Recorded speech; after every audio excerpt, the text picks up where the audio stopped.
ব্রহ্মবৈবর্ত পুরাণ ব্রহ্মখণ্ডের 10ম অধ্যায়। সৌতির কথা শুনে শৌনক বিস্ময়ান্বিত হয়ে জিজ্ঞাসা করলেন, হে সৌত, কি অদ্ভুত ব্যাপার! পুরাণবিদ মহাত্মাদের কথা অতিশয় দুর্বোধ্য। আমি তো ধনাধিপতি কুবেরের জন্মবিবরণ কিছুই বুঝতে পারলাম না।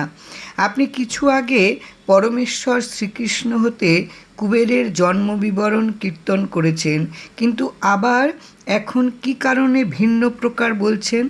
তা শুনে সৌতি বললেন, পূর্বকালে দিকপালগণ সকলেই পরমেশ্বর হতে জন্মলাভ করেন সত্য, কিন্তু ধনাধিপতি কুবের ব্রহ্মশাপে পুনর্বার বিশ্ববার পুত্র হয়ে জন্মগ্রহণ করেন। এর কারণ বলছি। একবার অঙ্গিরাপুত্র উতথ্য নিজ গুরু প্রচেতাকে দক্ষিণা দান করার জন্য কুবের সন্নিধানে উপস্থিত হন। কুবেরের নিকট 3 কোটি স্বর্ণমুদ্রা প্রার্থনা করলেন। কুবের তখন অর্থের প্রতি মমতাবশত বিষাদগ্রস্ত হয়ে উঠলেন এবং বিষণ্ণভাবে প্রার্থিত ধন দান করতে উদ্যত হলেন।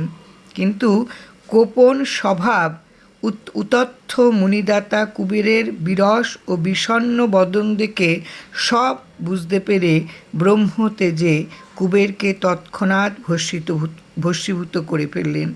এই কারণেই পুনর্বার জন্ম হয় কুবেরের। তিনি বিশ্রবা মুনির ঔরসজাত পুত্ররূপে জন্মগ্রহণ করেন। এছাড়া ওই মহামুনি বিশ্রবার রাবণ, কুম্ভকর্ণ ও মহাত্মা ধার্মিক প্রবর বিভীষণ নামে 3 পুত্র হয়। পরে পুলহমুনির বাৎস নামে ওই মহর্ষি রুচির শাণ্ডিল্য নামে আরেক পুত্র হয়। মুনিশ্রেষ্ঠ সাবর্ণী গৌতমের ঔরসে জন্মগ্রহণ করেন। বিখ্যাত কশ্যপ মুনি হতে এবং বৃহস্পতি হতে ভরদ্বাজ মুনি উৎপন্ন হয়। এই পঞ্চমুনি পঞ্চগোত্রের প্রবর্তক। তারা সকলেই মহা তেজস্বী। হে তপোবন, প্রজাপতি ব্রহ্মার মুখমণ্ডল হতে অন্যান্য ব্রাহ্মণ জাতি উৎপন্ন হয়েছে। তারা গোত্রশূন্য হয়ে দেশ বিদেশে অবস্থান করছেন। এই পঞ্চগোত্রের সঙ্গে ব্রাহ্মণদের কোনো সংস্রব নেই। জয় রাম, জয় রাম।